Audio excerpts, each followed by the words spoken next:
Yeah, I'm very pleased to have the opportunity to give this talk. I thought when I was working on my notes this morning, I thought, oh, I should go back and look at the website and see what was it we put on the website about it. And it seems to say action in practice, remembering to act or not act. And it suggests that I'm going to give you reflections on a simple daily practice which can support us on the path of transformation. So that's my brief. This human birth is precious, an opportunity to awaken. But this body is impermanent. Ready or not, one day I shall die. So this life I must know as the tiny splash of a raindrop, a thing of beauty that disappears even as it comes into being.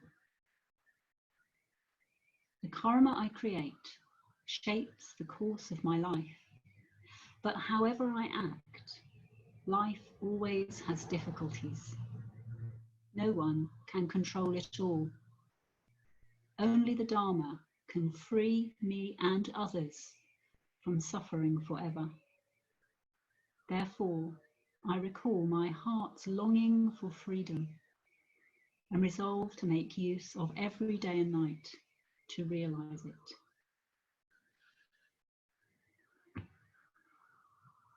Could you speak up a little bit, please? I shall be returning to this verse. But first of all, I wanted to give you a quick recap.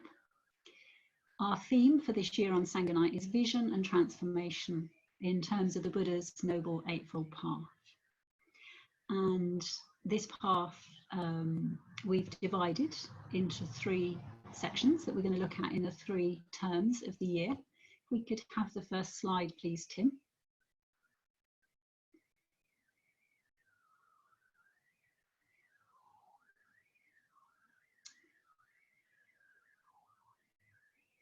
So our first term this year was exploring vision and including meditation. And then a couple of weeks ago, I launched our second term, which is focusing on action of body, speech and mind in various ways. And in this, we're going to be exploring the next 5 stages of the Eightfold Path: perfect emotion, speech, action, livelihood and effort. And then when we get to the autumn, we'll explore awareness and wisdom, the last 2 stages of the Eightfold Path.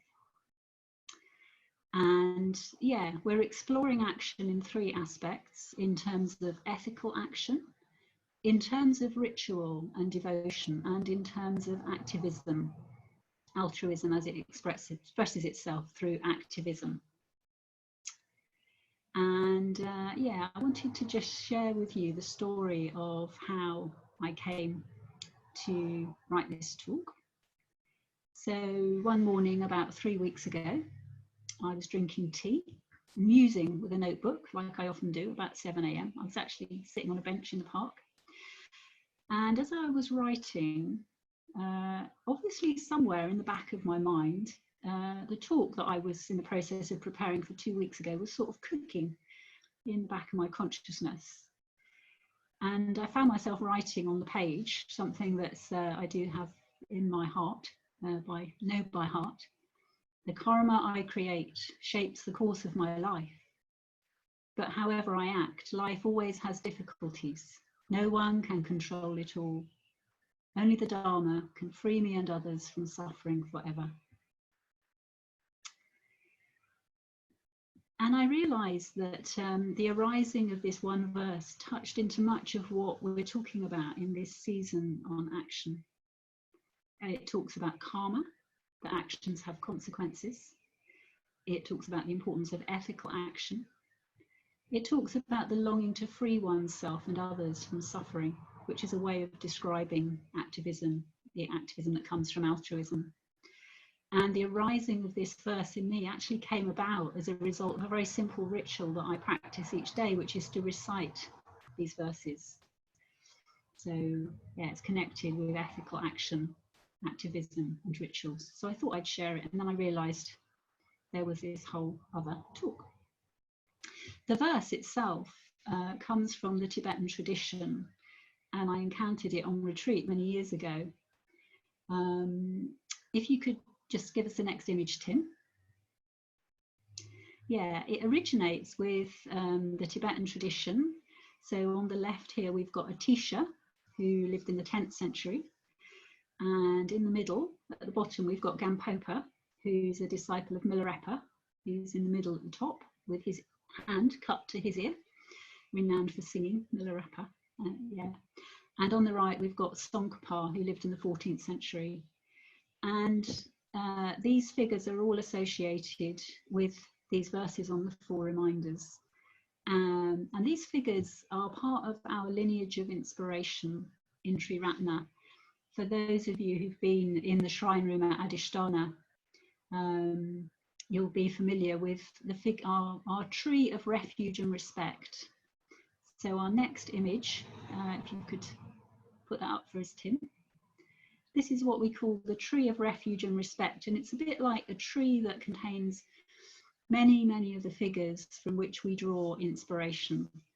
And above the Buddha's head, you can see there's a sort of cloud of figures, and in that cloud, yeah, there is Atisha and Gampopa and Tsongkhapa. So it's part of a sort of river of inspiration that flows down to us.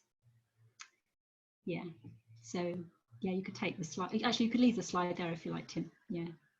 So these 4 reminders, they stand at the start of a Tibetan formulation of a path of transformation, which is known as the Lam Rim. And they're at quite a crucial stage of that path, just as remembering, reminding is at a crucial stage of our own Eightfold Path. So if we go on to the next image, just to go back to that image we had just now, you can see that the first part is the path of vision.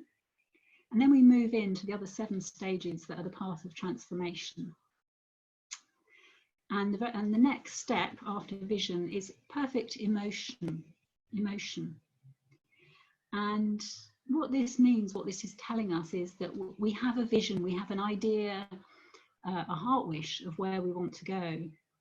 But until we really engage our emotions in that, we're not actually going to set out in that direction. And it's interesting that these verses that we often call the 4 reminders are also called the 4 mind-turning reflections.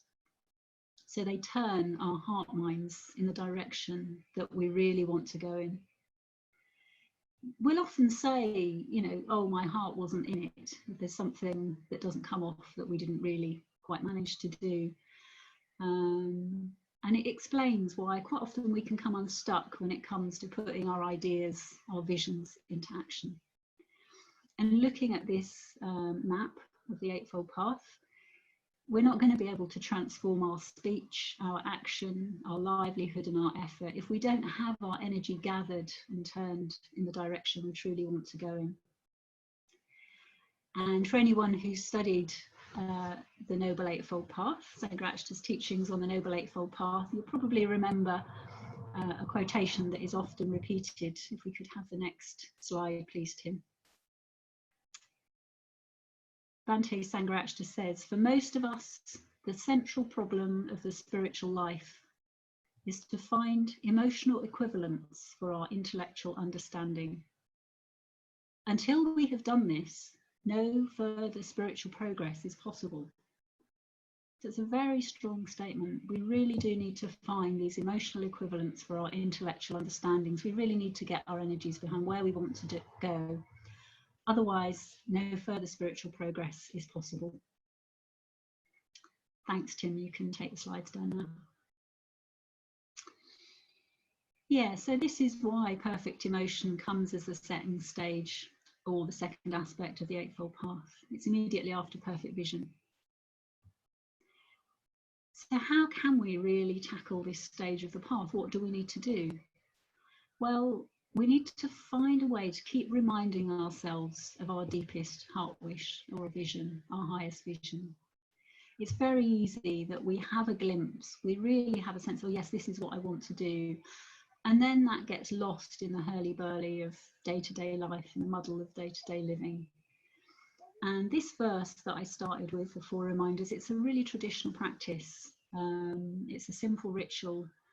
If it speaks to you, it may not speak to you. It certainly spoke to me the first time I heard it. It's something that we can practice each day. I think I first learnt it on a retreat with the Santra, who uses it in what he calls a morning puja every morning. So this verse, chanting the refuges and precepts, and some verses that connect us with metta, with compassion, with sympathetic joy and equanimity.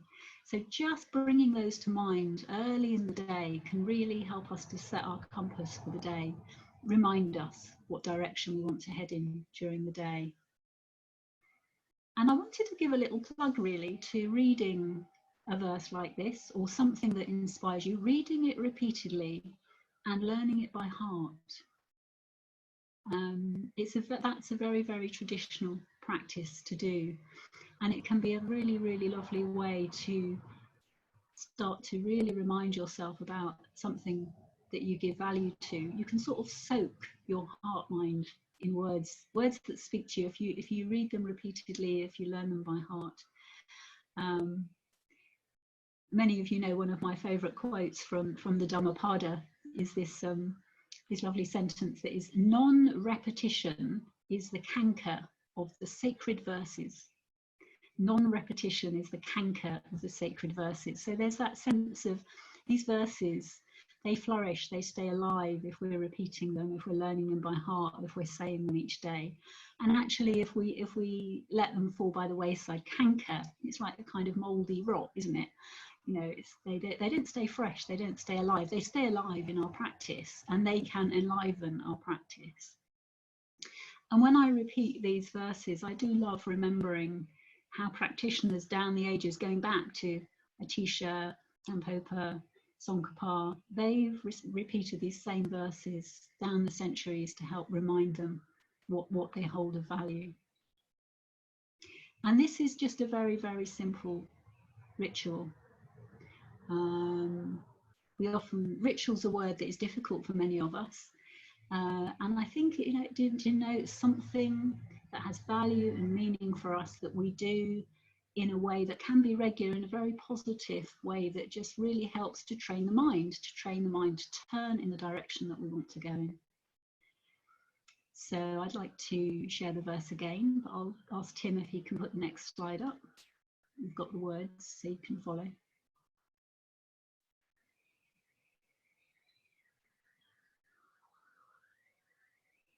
The 4 reminders. This human birth is precious, an opportunity to awaken. But this body is impermanent, ready or not. One day I shall die. So this life I must know as a tiny splash of a raindrop, a thing of beauty that disappears even as it comes into being. Next slide, please. The karma I create shapes the course of my life. But however I act, life always has difficulties. No one can control it all. Only the Dharma can free me and others from suffering forever. Therefore, I recall my heart's longing for freedom and resolve to make use of every day and night to realize it. So I wanted to just focus on one verse. If we could have the next slide, Tim, that'd be great. Yeah, this was the verse that tumbled onto my page that morning when I was sitting with my morning tea. It was there in my mind. And I think this is something that happens if you have the Dharma in your heart. It sort of works its way out when you need it. It's almost like it responds to what you turn your mind to. The Dharma will come and meet. And I was turning my mind to the theme of action in terms of our theme. And this verse came to mind. I mean, the 4 verses as a whole, there's just masses in it that we can reflect on. There's a whole module in the 2nd year of the Dharma training course for Mitras that's devoted to these 4 reminders. There are whole retreats that are run on it. But just to look at this particular verse tonight. So the first line, the karma I create shapes the course of my life. So karma, that refers to, it's often translated as action, and it's teaching us that our actions have consequences. So when I did my very first Buddhist thing that I ever did over the Christmas holidays in 1993, I remember my Tray, who was leading the retreat, saying, if you were going to reduce Buddhism to one phrase to practice, it would be to bear in mind that actions have consequences. So it's really fundamental. You could say it's Ethics 101. That was something we talked about a couple of weeks ago. You know, what is fundamental in practicing ethics? Well, we need to learn to recognize what actions of body, speech, and mind lead to harm for ourselves and others. And then we need to learn how to change those actions and change how we act so that we can make real, we can realize our vision. I love this thing about the word realize. We can talk about realization like it's some great mysterious thing. I've had a realization, but actually, like I was saying a couple of weeks ago, it means to make real, yeah, to make real our vision. And we can do this by ethical action. And I'm sure that might lead into some things that Vimati's going to say next week. So yeah, the karma I create shapes the course of my life, but however I act, life always has difficulties. So this can be hard. I think we can, when we start practicing, we can think, oh, the Dharma we can fix samsara, yeah. And actually we can't fix samsara. There are things that happen in life that happen to us, that happen to others, that we can't overcome. But we can make a difference, yeah? We can make a difference. Our actions do have consequences. What we do, our karma, affects our lives and that of others, and it makes things improved, but it can't solve everything. So partly what this line is pointing to is that karma is only one level of conditionality. Yeah, something that's very important that Sangha has brought out for us is that conditionality has 5 different levels that it operates on. Our willed actions, karma, is very, very, very important, but there are all kinds of other conditions going on that we can't control. So we need to recognize that, because sometimes the most skillful thing to do is to act. And sometimes it's to not act. So that's that part of the title that we put up, knowing when to act and not act. And I think if we feel that our actions, if we're trying to apply our actions to something that they can't actually fix, then actually that isn't wise action. And we can burn ourselves out trying to change what can't be changed. So we need the wisdom to know where we can apply our actions to have an effect. And we also need to know when actually, painful as a situation is, we might need to just not act. We might need to stay in the gap. We might need to experience our feelings. And then perhaps over time we can discern what the truly skillful action may be. Sometimes we want to rush in and act, but we may not actually have the wisdom to act skillfully. So this leads us on. Only the Dharma can free me and others from suffering forever. We can only free ourselves and others from suffering with the Dharma. We could act in all sorts of ways with loads of energy, but actually if we're not acting in line with the Dharma, we're going to end up causing harm. We're not going to help. We're not going to ameliorate the situation. So we need to learn to act in a way that is free from craving, aversion, and delusion. And as I just said, sometimes we want to rush in and do something, but it may not be wise or timely if our motivation, if we can discover that actually we're acting out of aversion or craving or delusion. And staying in the gap is the most skillful thing that we can do until we've managed to reconnect with that bigger perspective that the Dharma offers, until our ethics are connecting us with freedom, in fact. Yeah. So reconnecting with the Dharma, reconnecting with the Dharmic perspective is very, very important, which is why I feel a simple practice like the 4 reminders recited every morning can really help us remember to act or not act, and to be skillful in that. And we each need to learn what works for us to remind us about that, how to reconnect with the Dharmic perspective, with right view or perfect vision. For some people, ritual and devotion is a way to do this. For some people, chanting the refuges and precepts every morning is absolutely a fundamental way to do that, to reorient our compass every morning. We can reset so that our activism, our altruism is rooted in a sustainable and Dharmic perspective. Yeah. So there's loads and loads of resources around about the 4 reminders. There are lots of talks, articles. You can look it up on Free Buddhist Audio. I've made a PDF of the notes of this talk, and Naravira's put that into the chat box. We'll put it up again, because if you've joined since you put it up, you might not be able to see it, so we need to repost that, please.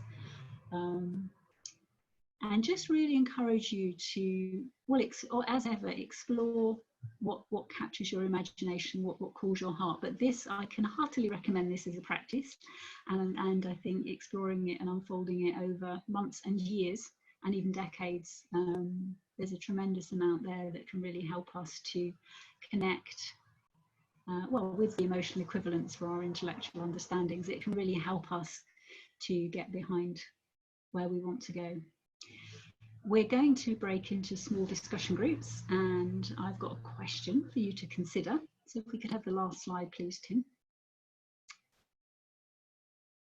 So what do you do, or what would you like to do to keep reminding yourself of your vision, your heart wish, your deepest aspiration? Yeah, so it's an opportunity either to talk about something you already do, or to share, and you might spark off each other, to think, what would I like to do to keep reminding myself of my vision, my heart wish, my deepest aspiration?